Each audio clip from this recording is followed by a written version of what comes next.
wins over top players, adding that tool to her arsenal. Game, Mukhova. Game, Mukhova. Gets a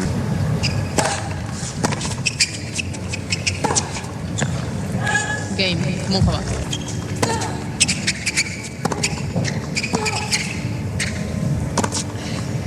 Game, Mukhova. Game, and first set, Mukhova. That is the definition of one-way traffic. Welcome sa ating game recap ng Ayala versus Mukhova match. Kung hindi ka nakanood ng live na laban, okay lang, wag mo na panoorin. Masyado masakit. Pero ito yung mga detalyeng baka na mismo. Sa pangatlong pagkakataon ngayong taon, muntik na namang ma-double bagels ang ating pambansang raketa sa score na 0-6-2-6. Kung pamilyar sa itong score na to, dahil yan sa pareho din yung score niya laban kay Coco Gauff sa Dubai, kay Linda Noskova sa Indian Wells, at ngayon kay Carolina Mukhova sa Miami. Iisa lang ang ibig sabihin nito, guys. Sa unang digit game, bibida ang 4 numbers ninyo. Joke lang, di tayo nagpo-promote ng ganyan. Sa totoo lang, dehado na talaga si Alex pagdating sa stats. Siyempre, nandyan yung losing streak niya laban sa mga Czech players gaya ni Noskova at Valentova. Pagkatapos, ito pang kalaban niyang si Carolina Mukhova, perfect ang record laban sa mga players outside of the top 20. Yung win rate din niya laban sa mga lefties gaya ni Alex ay mas mataas pa kaysa win rate niya versus right-handed players. Sa first set, halos walang opening na binigay ang Czech player. 6 na puntos lang ang na-score ng ating pambato. Ang daming variations ng tira ni Mukhova, tapos pa iba-ibang combinations pa yung binibitawan niya. Kaya hindi makasabay sa rhythm ng laro ang pambato natin.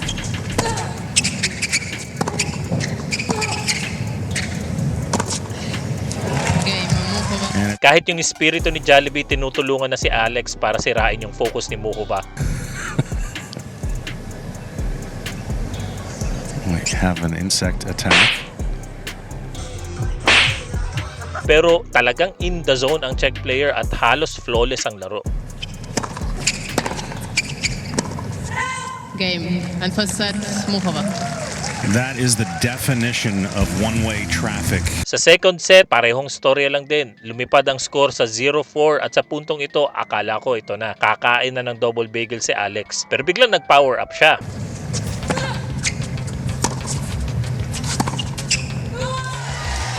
Big backhand angle for Alex Ayala. Hindi natin alam kung dahil sa inis, sa takot na ma-double bagels ulit, or dahil sa cheer ng Pinoy crowd. Pero biglang tumaas yung adrenaline ni Alex. Bumilis yung galaw at lumakas yung mga tira niya. Finally, nakapagtala ng unang game point si Alex sa score na 4-1.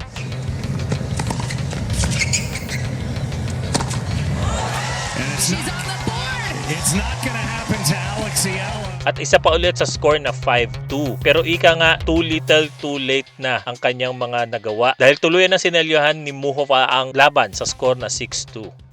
Pero very likable naman itong si Mukhova. Nung nag-cheer yung mga Pinoy para bigyan ng energy si Alex, pumalakpak din siya.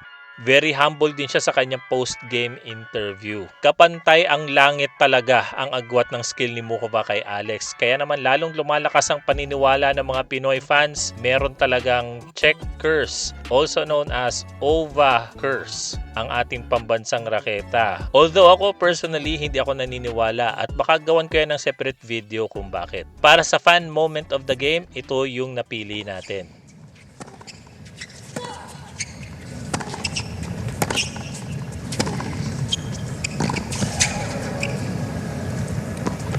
Oh, it's good.